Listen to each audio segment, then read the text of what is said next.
मैं पहले भी नामांकन में कह के गया था, इस फाइल को भाई लोगों निपटानी है। शाम ने जो भाग के आए चुरू से, ऐसे भगोड़े व्यक्ति को क्यों जीता हो आप लोग, आप समझ सकते हैं। पहले भी आए थे, वापिस गए, फिर आए। क्या कारण है भाई? अपना क्षेत्र छोड़ क्यों रहा है? क्यों छोड़ता है क्षेत्र को? वही छोड़ता है जो वहां पे काम नहीं करते।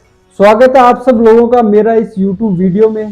साथियों, आज अपन बात करेंगे राजस्थान की सबसे लोकप्रिय विधानसभा क्षेत्र तारनेर विधानसभा क्षेत्र की। यहाँ से दो बड़े दिग्गज नेता, एक नरेंद्र बुढ़ानिया और दूसरे हैं राजेंद्र राठौड़। साथियों, आज के समय चुनावी माहौल की बात की जाए तो राजेंद्र राठौड़ है वो इस दौड़ में पिछड़ते हुए नजर आ रहे हैं। पिछड़ते हुए नजर इसलिए आ रहे हैं क्योंकि जो भारतीय जनता पार्टी है उसकी जो विचारधारा रही है वो धर्म की राजनीति करते हैं, लेकिन जो राजेंद्र जी राठौड़ हैं वो इससे दो कदम आगे निकलकर इस चुनाव को पूरा जातीय रंग देने की कोशिश कर रहे हैं। साथियों, पिछले दिनों में उन्होंने राजपूत समाज की मीटिंग करते हैं जो चलकोई में होती है। राजपूत समाज की मीटिंग करना कोई गलत नहीं है, क्योंकि वो जिस समाज से बिलोंग करते हैं उस समाज में वो बैठकर अपनी बात रख सकते हैं और राय शुमारी कर सकते हैं।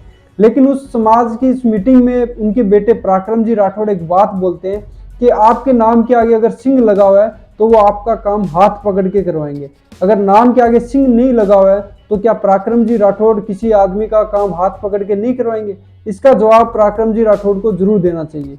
दूसरी तरफ वो प्रजापति समाज का भी सम्मेलन करते हैं, फिर वो करते हैं एससी समाज का। साथियों, एससी समाज के सम्मेलन में जो उनके बेटे पराक्रम जी राठौड़ हैं वो एक बात बोलते हैं कि यहाँ से चुनाव जीतकर राजेंद्र जी राठौड़ है वो बहुत बड़ा आदमी बनने जा रहा है। मैं बता दूं कि राजेंद्र जी राठौड़ है वो मंत्री तो पहले ही रह चुके हैं, क्या वो अब मुख्यमंत्री बनने जा रहे हैं? उनके कार्यकर्ता दबे शब्दों में यही कहते हैं कि राजेंद्र जी राठौड़ है वो मुख्यमंत्री बनेंगे। मुझे लगता है कि राजेंद्र जी राठौड़ है वो स्वघोषित मुख्यमंत्री हैं, क्योंकि भारतीय जनता पार्टी ने ऐसा कोई दावा नहीं किया है कि राजेंद्र जी राठौड़ हमारे मुख्यमंत्री पद के उम्मीदवार हैं।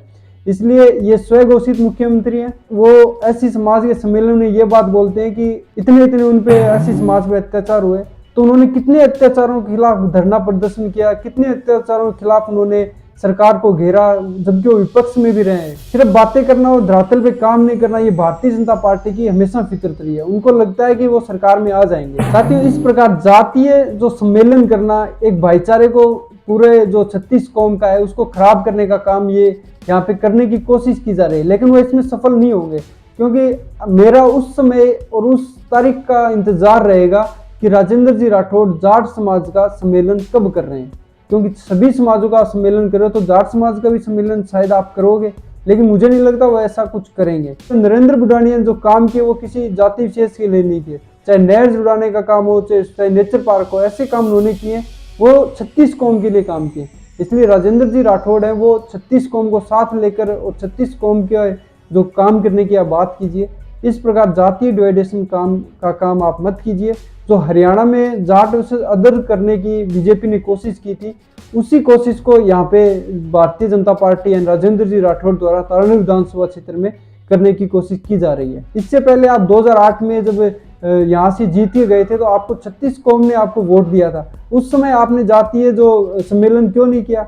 सिर्फ अपनी हार की बौखलाहट को देखकर राजेंद्र जी राठौड़ ने यहाँ पे अब जातीय सम्मेलन करना शुरू कर दिया है। अलग अलग समाज की मीटिंग करके क्या सिद्ध करना चाहते हैं? क्या वो समाजों का विकास करेंगे या वहाँ जो तारनेर की पूरी जो जनता है उसका विकास करेंगे? साथियों, समाज में वो अलग अलग समाज में जैसे अगर किसी समाज को कुछ दे दिया तो उसके पहले दूसरा समाज डिमांड करने लग जाएगा।